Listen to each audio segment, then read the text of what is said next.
त्रिशूल एजुकेशन में आपका पुनः स्वागत है। इकोनॉमिक्स के एक नए लेक्चर के साथ। गत जो मेरा लेक्चर था वो था मजदूरी कोष का सिद्धांत, और आज भी मजदूरी का ही सिद्धांत है। बहुत पुराना सिद्धांत है और इसका नाम है मजदूरी का जीवन निर्वाह सिद्धांत। क्या नाम है? मजदूरी का जीवन निर्वाह सिद्धांत, सब्सटेंस थ्योरी ऑफ वेज। तो सब्सिस्टेंस थ्योरी ऑफ वेज क्या कहती है, इसका विकास किसने किया, इसमें कौन कौन सी बातें कही गई हैं, इन्हीं चीजों को अभी हम विस्तार पूर्वक आसानी से समझने वाले हैं।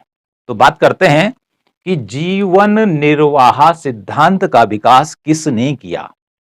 तो इस सिद्धांत को पहले पहले जिसने देने का काम किया था कि एक श्रमिक की मजदूरी कितनी होनी चाहिए, एक श्रमिक को, एक लेबर को, एक मजदूर को कितनी दिहाड़ी मिलनी चाहिए, इसके बारे में सबसे पहले जो विचार प्रस्तुत किए थे वह किए थे जैक्वस टर्गो। क्या नाम है इसका? जैक्वस टर्गो, जो कि एक प्रकृतिवादी अर्थशास्त्री था। क्योंकि प्रकृतिवाद से पहले वर्णिकवाद आया था। वर्णिकवाद के बाद टर्गो ने कहा था कि मजदूर को इतनी मजदूरी मिलनी चाहिए कि जिससे कि वह अपना जीवन निर्वाह कर सके। उसके बाद एडम स्मिथ ने भी टर्गो के इस सिद्धांत का समर्थन किया।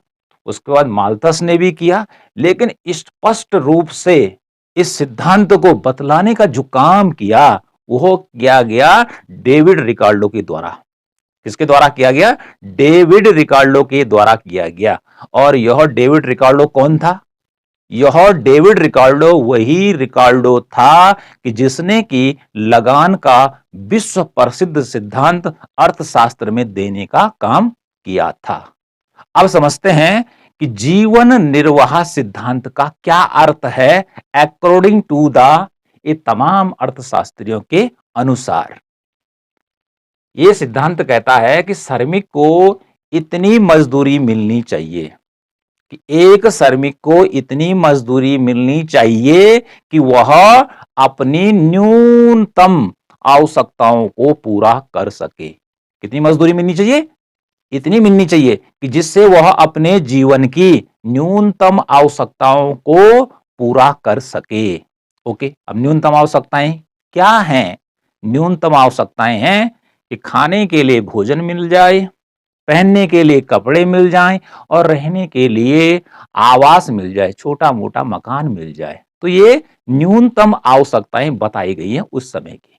ओके, तो आगे इस सिद्धांत की बात करते हैं कि जीवन निर्वाह सिद्धांत को किस रूप में जान सकते हैं हम? दूसरे रूप में, जीवन निर्वाह व्यय, यानी कि जीवन जीने के लिए जितनी मजदूरी मिलती है, जीवन जीने के लिए जो न्यूनतम मजदूरी की बात की जा रही है और जितना पैसा मिलता है, यदि उसको खर्च कर दिया जाए और वह आदमी की, श्रमिक की आवश्यकताओं को पूरा कर लेती है, तो वह कहलाएगा उसका जीवन निर्वाह व्यय। क्या कहलाएगा? जीवन निर्वाह व्यय। इसी को रिकार्डो के द्वारा बताया गया है मजदूरी की प्राकृतिक दर। क्या बताया गया है? मजदूरी की प्राकृतिक दर। मजदूरी की प्राकृतिक दर का मीनिंग क्या है?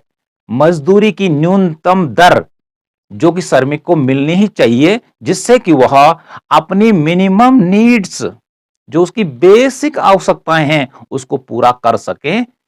कौन सी बेसिक आवश्यकताएं हैं उसको मैं बता चुका हूं। अब यहां पर बात करते हैं कि उदाहरण के द्वारा कि देखिए मजदूरी कितनी होनी चाहिए।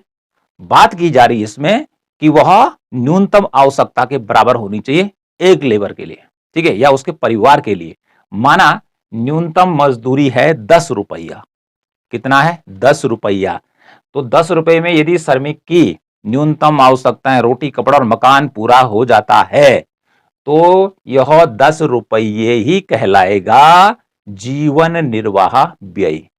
क्या कहलाएगा? जीवन निर्वाह व्यय। अर्थात 10 रुपए जब उसको मिलेंगे, जब वो कमाएगा, तो उसको बाद क्या करेगा? वो वस्तुएं खरीदेगा, सेवाएं खरीदेगा, तो उसका खर्च होगा और उसी के आधार पर वह अपनी आवश्यकताओं को पूरा कर पाएगा। ओके, इसके आगे क्या बताया डेविड रिकार्डो ने कि वस्तु बाजार की तरह, जैसे वस्तु बाजार होता है कि जहां पर वस्तुओं और सेवाओं का क्रय और विक्रय होता है, जहां पर वस्तुओं का क्रय और विक्रय होता है, अर्थात मांग और पूर्ति होती है।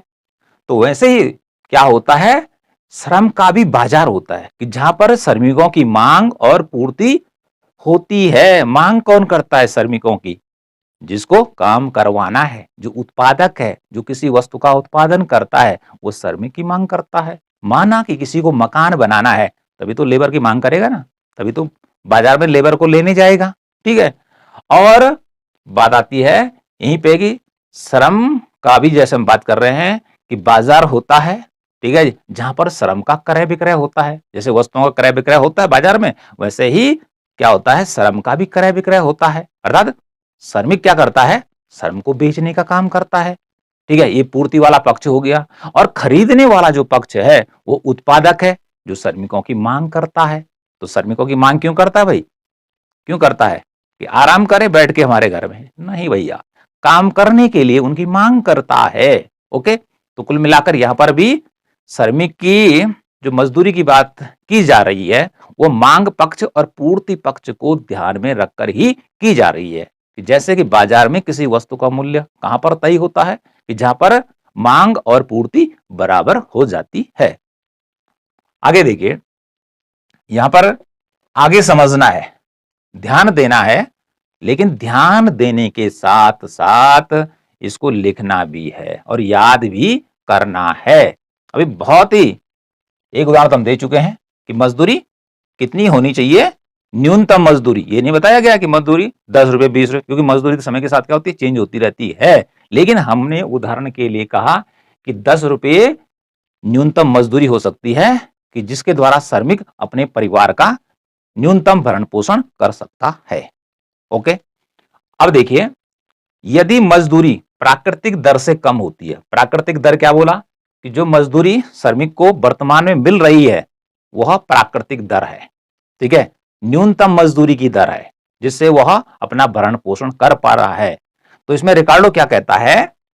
वो कहता है यदि प्राकृतिक दर से कम होती है तो श्रमिकों की पूर्ति घटेगी। यदि न्यूनतम मजदूरी माना 10 रुपए की जगह ये हो जाती है 5 रुपए, हो जाती है घटकर, तो क्या प्रभाव पड़ेगा? यहां पर यह प्रभाव पड़ने वाला है कि श्रमिकों की पूर्ति घट जाएगी। श्रमिकों की पूर्ति घट जाएगी। क्यों घटेगी? क्योंकि न्यूनतम आवश्यकता को पूरा करने के लिए उसके पास 10 रुपए होने चाहिए, उसको 10 रुपए मिलने चाहिए, लेकिन 5 रुपए में तो उसका परिवार पलेगा नहीं। तो जिसका परिणाम क्या निकलेगा? श्रमिकों की पूर्ति घट जाएगी। अर्थात श्रमिकों की पूर्ति माना 100 है तो 100 की जगह हो सकता है कि 80 हो जाए, या 80 की जगह 70 हो जाए, या फिर क्या 50 हो जाए, ऐसा हो सकता है। लेकिन इसके पीछे उसने दिलचस्प कारण बताया।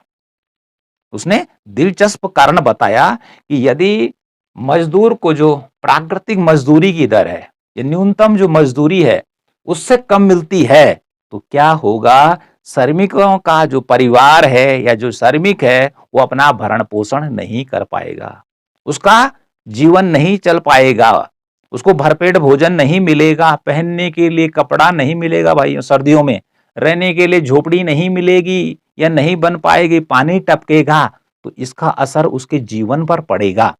वह बीमार होगा, कमजोर होगा, उसके परिवार को जब भोजन नहीं मिलेगा, उसको नहीं मिलेगा, कमजोर होगा, उसको बीमारियां लगेंगी, और ज्यादा लोग क्या होंगे, ज्यादा श्रमिक क्या होंगे? मरेंगे। क्या होंगे? मरेंगे। तो जब मरेंगे तो ऐसी स्थिति में श्रमिकों की पूर्ति स्वतः ही क्या हो जाएगी? घट जाएगी, जनसंख्या घट जाएगी। ओके, ये बतलाने की यहां पर बात की जा रही है कि यदि मजदूरी प्राकृतिक दर से कम होती है तो श्रमिकों की पूर्ति घटेगी, परिणाम स्वरूप मजदूरी बढ़कर क्या होगी? मजदूरी की प्राकृतिक दर के बराबर हो जाएगी। तो लेकिन जब श्रमिकों की पूर्ति घट जाएगी भाई, तो फिर क्या होगा? क्योंकि इतने में तो खर्चा नहीं चलेगा, तो फिर क्या होगा? मजदूरी बढ़ेगी, और वो बढ़ते बढ़ते फिर 10 रुपए जो कि मजदूरी की प्राकृतिक दर है उसके बराबर हो जाएगी। अब नेक्स्ट पॉइंट की बात करते हैं कि यदि मजदूरी प्राकृतिक दर से अधिक हो जाती है तो फिर मजदूरी गिरकर प्राकृतिक दर के बराबर हो जाएगी। क्या कहा जा रहा है यहां पर? यदि मजदूरी माना कि 10 रुपये प्राकृतिक दर है और यहां से मजदूरी बढ़कर क्या हो जाती है, 15 रुपया हो जाती है। तो इससे क्या होगा कि मजदूरी यदि क्या होती है, प्राकृतिक दर, जो कि मैं 10 रुपए की बात कर रहा हूं, एक काल्पनिक मजदूरी की बात हो रही है कि 10 रुपए से बढ़कर 15 रुपए हो जाती है। तो ऐसे में श्रमिक क्या समझेंगे कि हमारे पास ज्यादा पैसा आ रहा है तो हम ज्यादा बच्चा पैदा करेंगे, तो क्या होगा कि उनका भरण पोषण भी हो जाएगा, ठीक है, और ऐशो आराम की जिंदगी हम जी सकते हैं।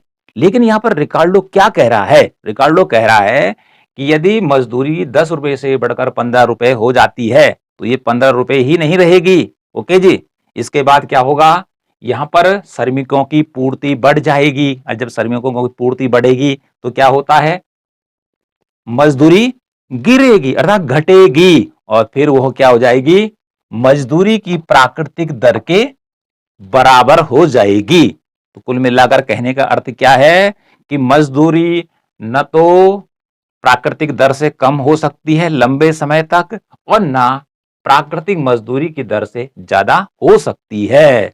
तो कुल मिलाकर क्या प्रवृत्ति रखती है दीर्घकाल में मजदूरी की प्राकृतिक दर, वह मजदूरी जो होती है वह दीर्घकाल में 10 रुपए या प्राकृतिक दर के बराबर होने की प्रवृत्ति रखती है, ये कहा जा रहा है।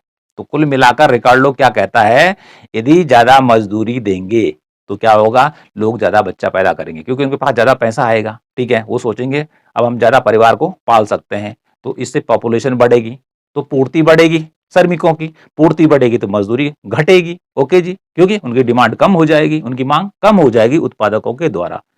उससे पहले उसने कहा कि यदि न्यूनतम मजदूरी से या प्राकृतिक मजदूरी की दर जिसको कह रहा है कि उससे नीचे मजदूरी होती है 5 रुपए हो जाती है, तो ऐसी स्थिति में मजदूर अपने परिवार का भरण पोषण नहीं कर पाएगा क्योंकि यहाँ पर उसको जीवन चलाना बड़ा मुश्किल हो जाएगा।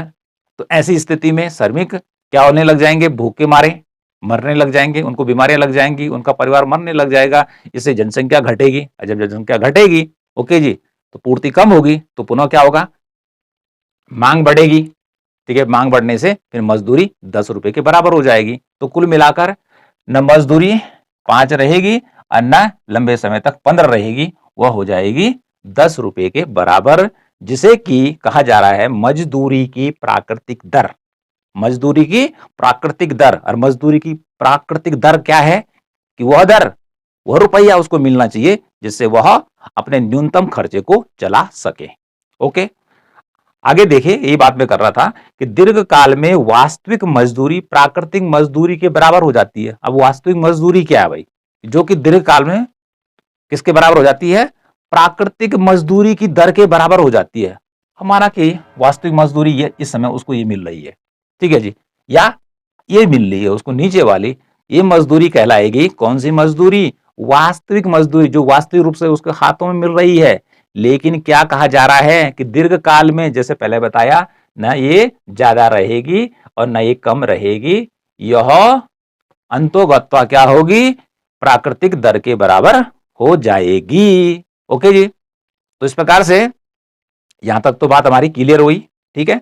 आगे बात देखिए, रिकार्डो क्या कहता है, राज्य द्वारा बनाए गए दरिद्र कानून, यानी कि उस समय राज्यों ने, सरकारों ने जो कानून बनाए कि भाई जो ये गरीब हैं इनका कल्याण करना है, इनको न्यूनतम मजदूरी जरूर मिलनी चाहिए कि जिससे कि ये अपने परिवार का भरण पोषण कर सके, और नहीं करेंगे तो लोग मरेंगे, तो देश में कौन रहेगा भाई, ठीक है।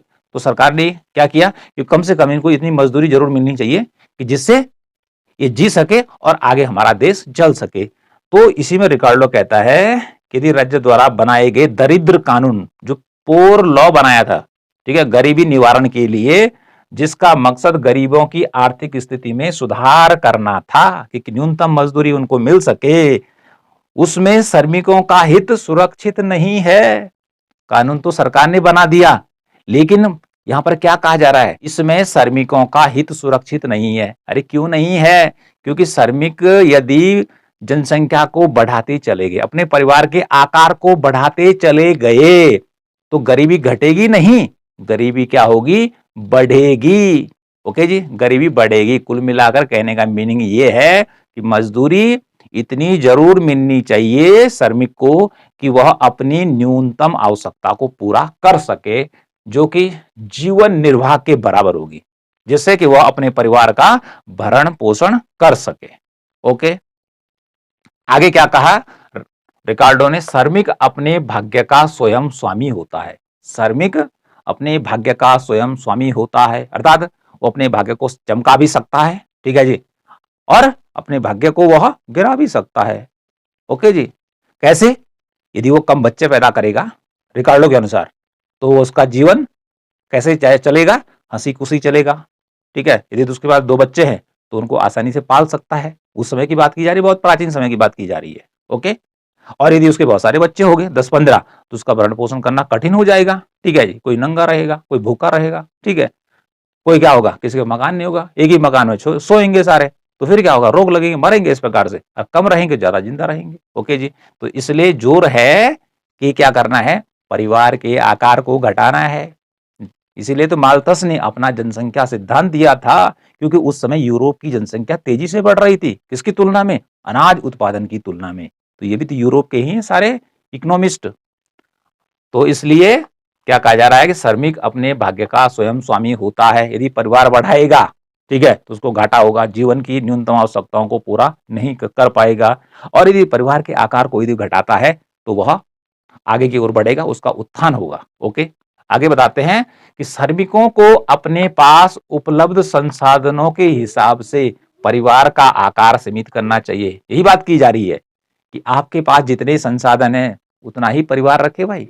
यदि आपकी कमाई चौवन्नी है और खर्चा रुपया है तो परिवार को मत बढ़ाइए, ठीक है। ये चौवन्नी में जितना खर्चा या जितना आप खरीद सकते हैं भरण पोषण के लिए न्यूनतम, उतना ही परिवार रखिए।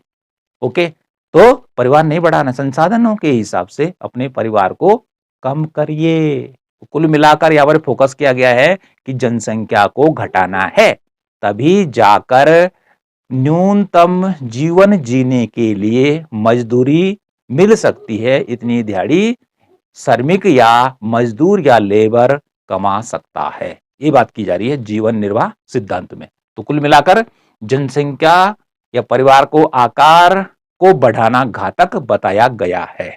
सिद्धांत की आलोचनाएं, क्रिटिसिज्म हुई इस सिद्धांत की आगे चलकर कि न्यूनतम मजदूरी ही क्यों मिलनी चाहिए, यदि उससे ऊपर मिलती है तो इसमें क्या गुनाह है क्या, ठीक है। यदि नीचे मिलती है वो तो बेकार ही है। लेकिन यहां पर देखिए कहां पर इसकी आलोचना हुई है, एक पक्षीय सिद्धांत। ये जो सिद्धांत है जीवन निर्वाह का सिद्धांत एक पक्षीय है। ये बात कर रहा है कि पूर्ति पक्ष की, श्रम के पूर्ति पक्ष की बात कर रहा है, ठीक है जी। लेकिन श्रम का दूसरा पक्ष भी होता है, मांग पक्ष, उसकी बात यहां पर बहुत ही कम की जा रही है। इसलिए इस सिद्धांत को कहा गया है एक पक्षीय सिद्धांत। जैसे एक हाथ है तो एक हाथ से काम नहीं चलता है, ठीक है, दोनों हाथों से काम चलता है। तो इसी प्रकार से यदि एक पक्ष को हमने क्या कर दिया, शक्तिशाली बना दिया, और दूसरे पक्ष को हमने नगण्य कर दिया, तो फिर ऐसे में ये सिद्धांत सही ढंग से काम नहीं कर सकता है। माना एक हाथ हट्टा कट्टा हो गया और एक हाथ बिल्कुल कमजोर हो गया, ठीक है जी। अब जब जरूरत पड़ी दोनों हाथों से काम करने की, तो काम दूसरा हाथ तो कर ही नहीं पाएगा। इसलिए दोनों हाथों को मजबूत करने की जरूरत है। तो कहने का अर्थ है कि श्रम की जो मांग है और पूर्ति है, दोनों का बराबर महत्व है। अगला देखिए, मजदूरी जीवन निर्वाह व्यय से अधिक नहीं होनी चाहिए। सिद्धांत क्या कहता है कि मजदूरी क्या नहीं होनी चाहिए, जीवन निर्वाह व्यय से अधिक नहीं होनी चाहिए। 10 रुपए से 15 रुपए नहीं होनी चाहिए। अरे भैया क्यों नहीं होनी चाहिए? कोई ज्यादा मेहनत करता है, कोई ज्यादा मेहनत करता है तो मेहनत का प्रतिफल तो उसको मिलना ही चाहिए। ओके, ऐसा कोई जरूरी नहीं है कि सभी को 10 रुपए मिले। तो इस सिद्धांत में बतलाया गया है कि मजदूरी जीवन निर्वाह व्यय से अधिक नहीं होनी चाहिए। ये बात गलत है। कैसी है? गलत है। जो जितनी ज्यादा मेहनत करेगा उसको ज्यादा वेतन मिलना चाहिए, ज्यादा मजदूरी मिलनी चाहिए। इस आधार पर इसकी आलोचना होती है। अगला है भ्रामक सिद्धांत। मतलब ये सिद्धांत क्या है, भ्रम पैदा करता है। क्या भ्रम पैदा करता है? यहां पे देखिए, अधिक मजदूरी अधिक बच्चे पैदा करने को प्रोत्साहित करती है। ये सिद्धांत क्या कहता है कि अधिक मजदूरी मिलेगी, अर्थात 10 रुपए की जगह 15 रुपए मजदूरी मिलना शुरू होगी, तो क्या होगा? यहां पे लिखा हुआ है अधिक बच्चा पैदा करने को प्रोत्साहित करती है। किसको? श्रमिकों की, जिसकी मैं बात कर रहा हूं। ज्यादा मजदूरी मिलेगी तो लोग ज्यादा बच्चा पैदा करेंगे। अरे क्यों करेंगे भाई? हो सकता है ज्यादा शादी भी करेंगे। क्यों करेंगे? क्योंकि उनको लग रहा है कि इसमें हम क्या कर सकते हैं, ज्यादा बच्चों का भरण पोषण कर सकते हैं, ज्यादा बच्चों को पाल सकते हैं, ज्यादा बीवियों को पाल सकते हैं। तो इससे क्या होगा? जनसंख्या बढ़ेगी। लेकिन उस समय तो बात ये थी कि जनसंख्या को घटाना है। क्या करना है? जनसंख्या को घटाना है। लेकिन ये भी गलत है। कैसे गलत है? आप वर्तमान में देखिए, जिसकी जितनी ज्यादा आय है, जो ज्यादा कमाता है, माना बात की अंबानी की बात कर रहे हैं, तो ज्यादा कमाता है, क्या उसके बच्चे भारत में सबसे ज्यादा हैं? क्या उसके बच्चे सबसे ज्यादा हैं? नहीं हैं। तो जिसके पास ज्यादा पैसा आ रहा है, तो उसके बच्चों की संख्या क्या हो रही है? वर्तमान में घट रही है। वो कम बच्चे पैदा कर रहा है, क्योंकि खर्चा बच्चों का बढ़ चुका है। यदि 2 बच्चे ही हैं तो उन पे लाखों रुपए खर्च करने पड़ रहे हैं वर्तमान में, उनकी शिक्षा दीक्षा, खान-पान, ठीक है, रहन-सहन पे, ठीक है। यदि ज्यादा हो गए तो कहां से करोगे? तो उस समय कहा गया यदि मजदूरी बढ़ेगी तो क्या होगा? लोग अधिक बच्चा पैदा करने के लिए क्या होंगे? प्रेरित होंगे, ज्यादा होंगे, ठीक है। समाज में उनको हो सकता है कि उसमें वाह-वाह मिलेगी, वाह भाई किसके हैं ये, ऐरो-गैरो नत्थू खैरू। लेकिन वर्तमान में इसको परखा जाए, इस सिद्धांत को, तो इस सिद्धांत के अनुसार जो बातें कही गई वो गलत है। क्योंकि जितनी लोगों की आय, जो जितना धन्ना सेठ, उसके बच्चे उतने ही कम हैं। ओके, तो इस प्रकार से इस सिद्धांत की क्या की गई है? आलोचना की गई है। तो यह सिद्धांत क्या बतलाता है? संक्षेप में जान लेते हैं कि मजदूरी का जो जीवन निर्वाह सिद्धांत है, ये बतलाने का काम करता है कि श्रमिक को इतनी मजदूरी मिलनी चाहिए कि जिससे कि वह अपनी न्यूनतम आवश्यकताओं को पूरा कर सके।